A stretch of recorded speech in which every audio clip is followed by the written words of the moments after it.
I'm Jonathan Hochberg. That's Hey. Nikki Sayward. And we're here with Bubba Crumrine. Hello. And we're going to talk to him about music and producing and stuff. I like stuff. Yeah. So let's start out with how you ended up in Ithaca. Oh, awesome. That's a really good place to start.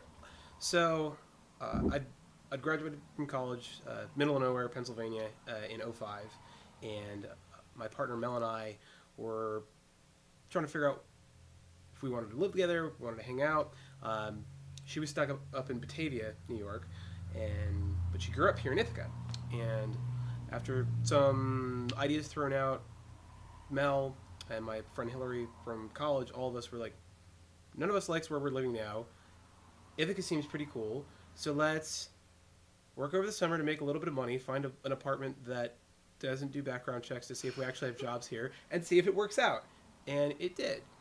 So that's what we did. We found a cheap place on Plain Street, and moved here and just found what we could, and then slowly got more involved with the community.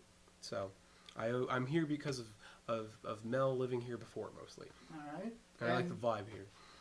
When we were at the show that you did at IU with Last Dot and Brian and KO Dot, yeah. You made mention of the fact that you had been in music and then you stopped. I had. I was in a lot of bands. I was in a bunch of bands in high school. I was in one main band that sort of flipped members and such things, and some studio projects and stuff. Had vocal and guitar and piano training growing up. I went to school for music initially, for voice, like music business and voice. And when I graduated, I was sort of burnt out on the academic side of music. And I hadn't, the music projects I've been in college weren't really fulfilling. And I was like, okay, everything I'm writing feels and sort of sounds the same. I'm just going to stop for like a year and dig in to like the deepest depths of every genre, even ones I didn't think I'd like, because I knew there was going to be something that I was going to find somewhere, and just wait long enough that have all of that sort of permeate, and then see what came out of it afterwards.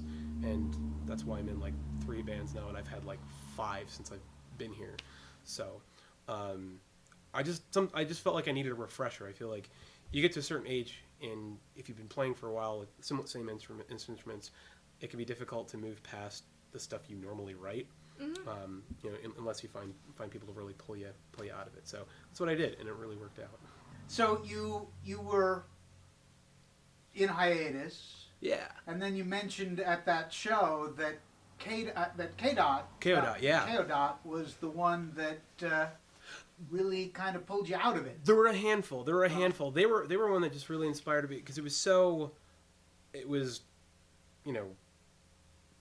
rock and metal and prog and everything, but it was also very compositional. So there were certain things about the academic side of music that really, really drew me in. I got to see some fantastic things performed when I was in school. There's a George Crumb piece called Macrocosmos that involves, prepared grand piano with cymbals and yelling and chains and things. Awesome. Great compositionally. But then I grew up on punk music. I grew up on, circle pitting in Lions Club, tile floor, with my high school bands and stuff. With everybody there with their friends and their parents and stuff, and having band practice around the pool table in my parents' basement. So like I liked things that sort of combined this. I found a couple bands that brought this academic sort of heady side, but that were like touring in a van and like, not showering for 3 weeks at a time. Right. So it's like this medium of skill and compositional level with with the rawness and rooted in DIY like punk touring ethics, and that finding that equilibrium is sort of my sweet spot. So the DIY actually segues nicely into this other aspect of your involvement in music in the region. Yeah. Which is IU. Yep. So what's IU? Ithaca Underground, as it exists now, is a New York State not-for-profit, and we've been running since 2007.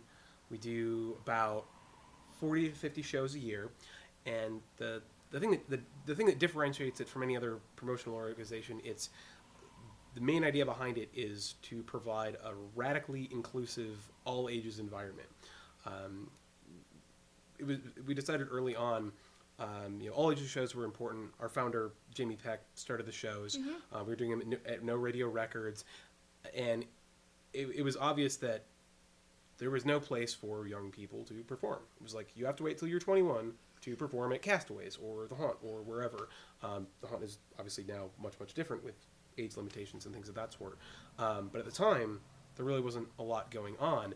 And so there were a handful of people, each in their own right, around that 2006, 2007 time period, that banded together. And Ithaca Underground was one of the things that came out of it. So it's the only organization of its kind, to my knowledge, in Ithaca. Some of the campuses do some things that tend to be all ages, but as far as an independent organization doing this, we're the most active, and the only one doing it strictly all ages. There's been a couple other organizations that have come and gone since we've been around, but we're the longest standing one at the moment. And how did you get the idea? How did it start? Jamie Peck, our founder, he moved here, I want to say Plattsburgh. I think that's right. There's so many P's in central New York. He moved here because he heard there was a great punk scene, and at the moment there was not. And yeah, so he started Ithaca Underground. Bob Prohl, who does Bob Prohl, etc., started No Radio Records. Agreed that shows should totally happen in this nice record store. There was another dude, Phil Price. He was booking a handful of shows on his own. He'd done a lot in Binghamton before then. He'd gone on the road with a bunch of touring bands. There were a couple other people doing some things as well. Natasha Pikowitz, who used to be involved with the arts column in the Ithaca Times. She had something called Popcorn Youth, which was similar, but she'd do things at, Lost Dog and places that weren't all ages, but she'd do them at No Radio Records as well. So it was just, here's a need, let's fill it. Let's not complain about it and just do something about it. And my partner Mel, she would take the same bus for work that Jamie was on. They got talking. She got on the listserv and was like, "There's punk shows happening," and I was like, "So we're going." Yeah. And so and so I met Jamie, who's still our webmaster, and it was about a year and a half later. It was the summer of 2012. And I had my first Ithaca band. I was back in it. It was called Bizarre Guillemots, and it was like just genre hopping all over the place, like instrument switching. I would show up with an entire car full of gear just for me, racks of stuff, all sorts of things. Our guitarist had like a knife in his guitar. I mean, it was great. And I was like, added Ithaca Underground on MySpace. Nothing happened. I was like, Jamie, what's going on? Why won't you accept my band's thing on MySpace? You should put us on an IU show. And he was like, really busy, like doing like web design. His partner has a few kids, and now they have a kid together too. And he was like, do you want to run the Ithaca Underground MySpace? And I was like, well, sure, I'll totally do that. I have time for that. And a week later, he asked me to take over the organization. He just did not have the time to do it. And I'd helped out. I'd had a couple of the bands stay over after a couple of the shows. I'd been getting a little bit more involved, and it was something that I really wanted to do, but never knew how to start it. So I was like, yeah, I am totally in, and immediately started booking shows, and through the rest of 2008, I think probably booked half a dozen shows or something to that effect, and then we did like close to 60 in 2009, which was a lot. Yeah. So it's pretty much the backstory. And here we are 5-6 years later, and you're going strong. Yeah. That's great. Yeah. And in fact, now you are not only booking shows at places like The Haunt and where else? So we do the big shows at The Haunt. That was actually an interesting story how that came together. Chris Mazer, who books at The Haunt, he took over booking the same year that I took over for Ithaca Underground. And Chris grew up in the DIY punk scene around here, and he was in a touring band for years. And so he knew the importance of like there needs to be this bedrock community to support bigger shows and the bigger, more mainstream scene. It's, it cycles up. You got to get people used to coming out. You got to get kids into this. And at the time, there wasn't a lot going on at the Haunt when he took over, which is why they got him, because he's awesome. And we started doing, the last Saturday of every month, we were doing an all-ages show. And it was this regular thing for about a half a year. It's tough to book for a date and not just when things happen naturally. But it was really cool. So we were doing that and no radio. Now that everything's sort of shifted over, we use our main space just because they're an not-for-profit. It's a room that's a good size for us. You get 40, 50 people in there, super cozy. It feels like there's a lot of people there getting involved, which is great. We occasionally use the third floor at the Community School of Music and Arts. Mm-hmm. Beautiful room. Love it up there. It's really boomy for certain genres, like the acoustics. You mean at CSMA? I mean, it's all CSMA. Wood, so... Well, and it's just huge. I mean, the ceilings are 15 feet tall or whatnot. Or taller. And so we do our Naked Noise event, which is this all-local noise drone improv, where we get over a dozen musicians together, and there's 2 45-minute sets, and it's totally improv. We set the drummers up in the center, and the rest of the musicians are in the circle around it, and the audience is in this sort of ring donut in the middle for you to walk around the room during the performance. And there's visuals and things. So that seems like really structured, and so I just wonder, are all the musicians, can people join that? It's invite only. Okay, fair enough. Because it's a lot of people. Yes. And for the music, it needs to function as an organism, not as chaos. Not as chaos and not people just soloing off. Sure. It's playing off what happens and really moving with the entity itself. Sure. So people may think that improv is totally freeform. Yeah. But it isn't really. Yeah. Exactly. Even I know that much. But so that room is very conducive to this amorphous, ever-growing sound. Sure. So it works really well for that. So we do those shows there. Haunt. What else do we do? We partner with shows up at Cornell with Fan Club Collective. They're a student-run booking organization. What's that? It's like Ithaca Underground, but it's a student organization. It's a club. Mm-hmm. And my bandmate from Mouth to Mouth to Mouth, Peter Pilardi, heads that up.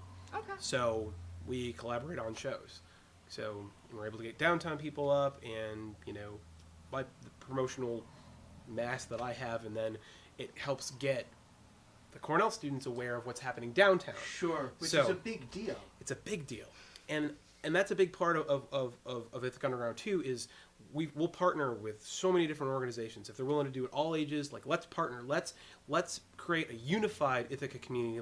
We do a very specific thing as far as the genres that we do, the styles, but it's hyper inclusive. Anybody who is curious. You don't have to know what's going on to show up. It's not going to be that pretentious punk scene where you don't know every hardcore band that's ever existed. Well, there's the door. No, I mean that's ridiculous. It's so pretentious. So it gives us the opportunity to get in front of those people. Hey, if you're interested in something a little bit different, come check it out. It's cool. It's fun. Right. So we'll partner with Fan Club. We partner with Dan Smalls. There's a handful of organizations we partner with. We have our own stage at Ithaca Festival in the McNeil Music parking lot. That's been cool. We just talking about doing that again this summer. Cool. So those are the main spots. There's not a ton of places to do all ages shows. It's a little restricting because most of the venues are bars, and most of them are pretty strict about the 21 and up. Right. The Haunt has been very conducive to doing it. And now I know why. Yeah.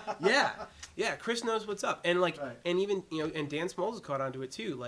A lot of his shows are all ages at the Haunt now, or 16 and up, if not, or 16 and up, which is still, and that's great. Yeah. Compared to 5 years ago when most things were 21 and up still. Right. Yeah. It was awesome. Right. It's great. So those are the main places that we work with. I mean, and given that so much of the population in Ithaca becomes between 18 and 21 during the school year, it's really important to be able to be inclusive on that level. Yeah. So that's... And when we first like got off the ground, like my first big year, that 2009 year, I would say at least half our audience at that point was under 18. Mm-hmm. So like we were it. Wow. For that crew. Like they wanted to go out and do something, it was an IU show. Period. You know, or it was school dance or just, you know, getting in trouble like you do. And now those kids are 5 years older. They are. Some of them are in mouth to mouth with me. all those guys, you know, grew up, went like through their high school years, going to IU shows, forming like 8 to 10 bands.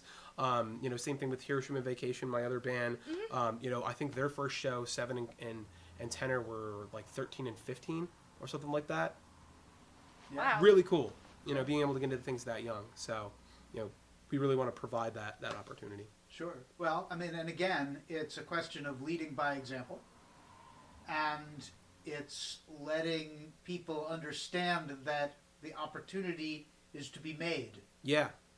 Yeah. I completely agree. Good things come to those who wait. Better things come to those who don't. Yeah. Exactly. Yeah. It's like it's here when you want it. Like there's always a certain amount of like encouragement that needs to go on. Like no, like do it. Like give it a shot.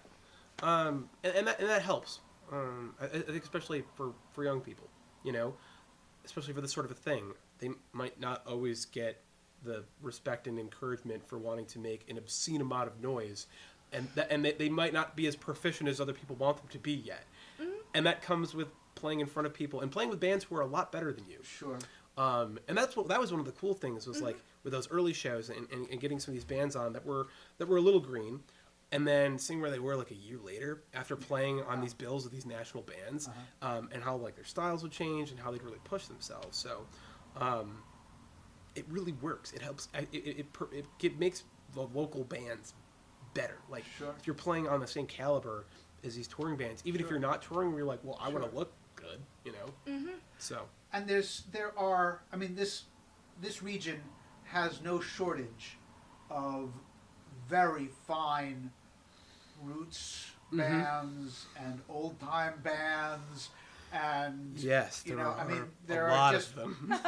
I was trying to and so the fact that you're providing an outlet and a promotion of opportunity for wider variety of music really does an important service, I think, to the area. Yeah, and so thank you. We're very welcome. And that's a lot of the feedback that we get is like, you know, some people who move here, like, I didn't even know this was going on. You know, we try to get out there as much as possible. You always miss somebody, and then they show up the first time. Kid in a candy store. It's the best. I love that feeling. Sure. So, yes.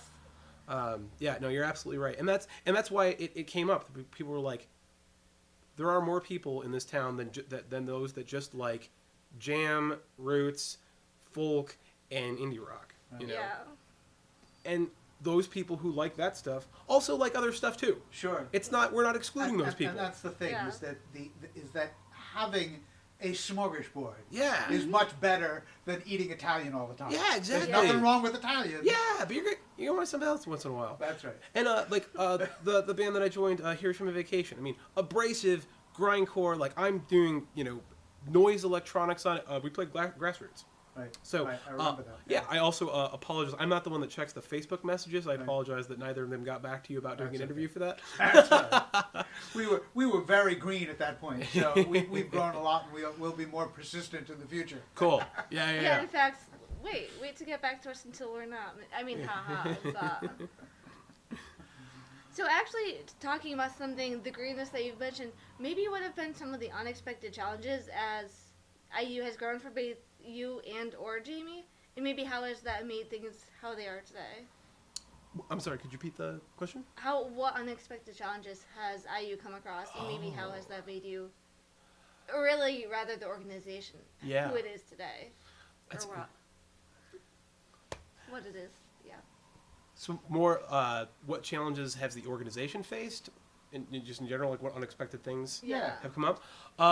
The transition of space has been the big thing. I mean, we lost no radio, and we got, then we were able to do more stuff at the Haunt, and then we had the shop, and then realized that the shop wasn't really the most conducive space to have really huge, loud shows. And then, CSMA, but then sound a little bit. And then we had the space at Green Star, but then now they've renovated it and they're actually going to be using it instead of just having us use a cornered off section of it for 2 years, which was very cool. So finding places that are the right fit acoustically, location-wise, and that it's mutually beneficial. Yeah. And that's the most important to me is like, yeah, what we're doing is important, but what the things that the people we're working with is important too. Yeah. And if it's not benefiting them as much as it is us, it's not going to last. It's not sustainable. So it's finding those relationships that work really well. And that's where, Just Because came into play, because they exist to support not-for-profit organizations. Right. There's like 13 different organizations that are a part of it, like monthly rent, there's offices, there's a space to use for committee meetings, there's a boardroom. Oh yeah, I was thinking like co-working. I'm not sure. I mean, it has to be like your organization has to be a not-for-profit to have access to it. But like, say you're not-for-profit, but you don't have an office, you don't have a space, you can use this boardroom. There's office spaces for these other ones, and then for us, we just need an empty room to put people in. With everything else, we just need a room that we can get loud, haul in, and haul out, and be done with it, and then you don't know that we were there, hopefully. And that's what they provide. And they were, when I met with Jerry, it was the easiest conversation I've ever had about this sort of stuff. He's like, yeah, we have this room. They're looking at the blueprints, and it's like, should be pretty conducive. He's like, tell me more about what you do. And I was like, we do like 50 punk shows a year with, people who might look a little bit sketchy. And he's like, great, let's do shows. And I was like, this is awesome. Yeah, I mean, he totally knew we were what we were about. He had already heard of us. And it was perfect. So that's been the biggest thing, is finding the right fits, especially for longer than like a couple shows. We did look into trying to get our own space. There was a place that we looked at and cleaned out, but it turned out there was some like zoning things with it. It was like zoned for machinery. It was going to take a lot of like construction to get it like turned around so it would work, and it just wasn't advantageous for the landlord, which is fine, because then like 2 months later we got Just Because. So, and that's the whole thing, is like anytime we lose something, I just like hang out for like a month or two, and something else sort of comes in. It's like you're the Nathan Detroit of local music, the oldest established permanent floating punk rock show in Ithaca. Yeah, and like, and that sort of brings up the sort of ongoing challenge is making it an indefinite thing. Right. Like, even if I'm not doing this 10 years from now, I better still exist. Sure. And that's why I wanted to form the board. Like, not everybody who wants to get into like booking shows can do everything.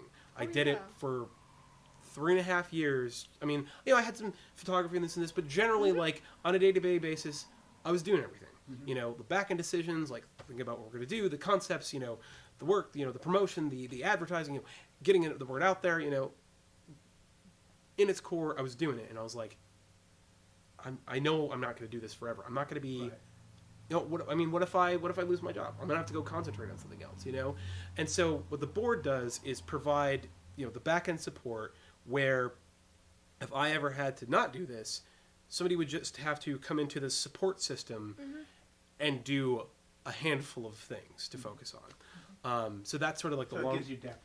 Yeah. Oh yeah. Yeah, and like gives me support, and also provides it in a way where like it's not just like the weight of this whole thing isn't resting on one person, because that's a really bad idea. Oh yeah. For anything, and that's how a lot of these like scenes work, especially like these punk hardcore scenes, where like they'll thrive for like 3 to 5 years, and then somebody moves. Right. That's it. And it happened in Binghamton. And not that there's still cool stuff going on in Binghamton, but there were 2 houses down there that were phenomenal. I saw some of the best house shows there, and like they were booking bands in houses that I was putting on at the Haunt, and it was great. And then both main people at both those houses moved within like a year of each other, and it was just, and now there's some cool stuff going on at like some different spots, but it was like weekly just churning out all this stuff, and I saw that and I was like, that will not happen here in Ithaca. Like there's too much of a support for the arts for that to need to happen. So let's talk about next Friday at the Haunt. Sure. Yeah. What's going on? Yeah. So we're doing our first fundraiser in 2 years. The last one that we did in February of 2012 was to raise funds so we could do all the applications to be not-for-profit, which we got the New York State not-for-profit, the federal is still pending. This time around, because like 80% of our shows are done at DIY spaces, we need our own gear.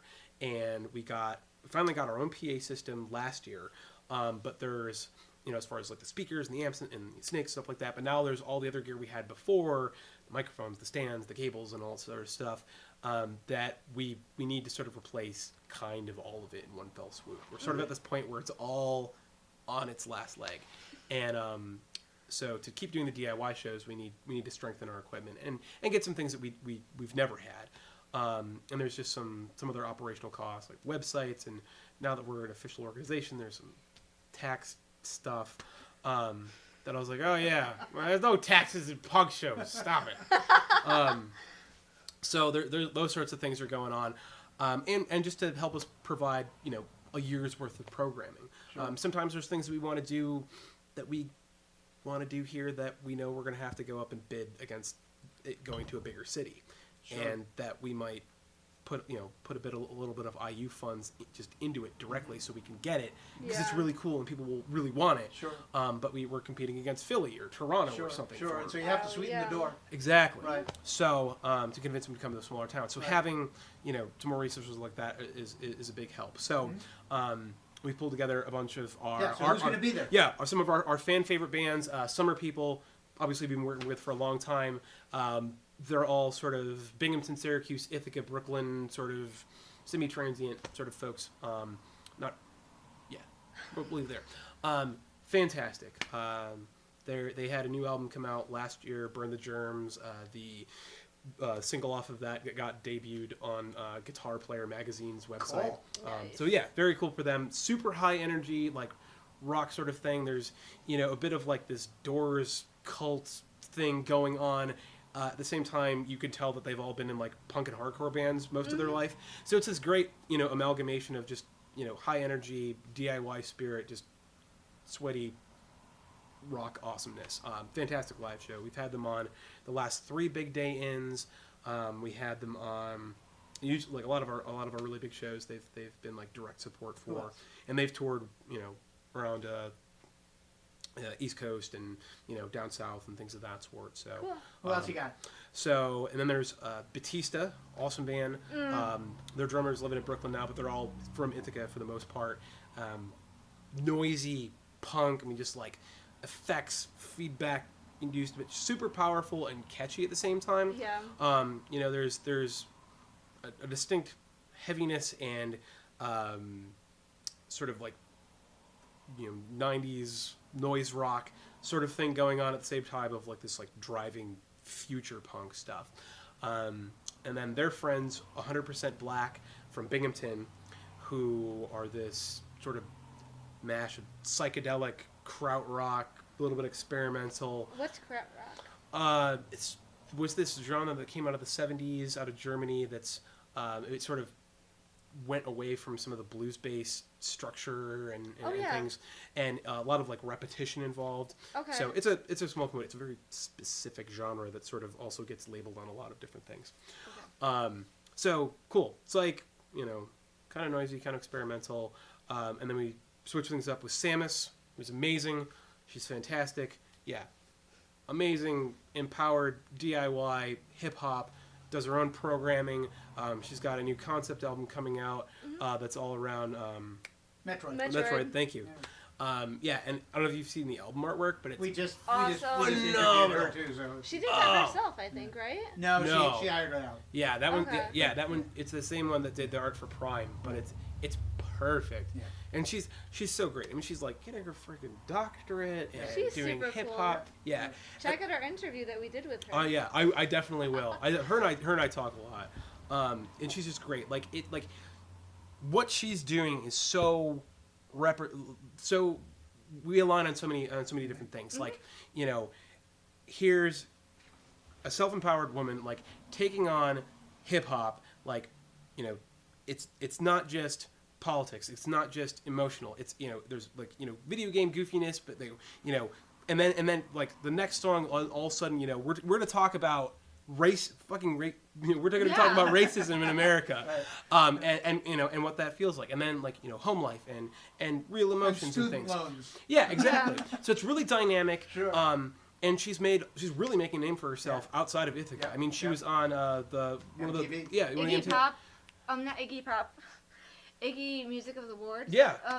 Of the week or something. Yeah. I'm thinking of the pop star Iggy. Something. Yeah, Iggy Pop. Yeah. But yeah, so it's perfect. It's just such a perfect alignment. When she approached us about doing more hip hop shows, I was like, yes.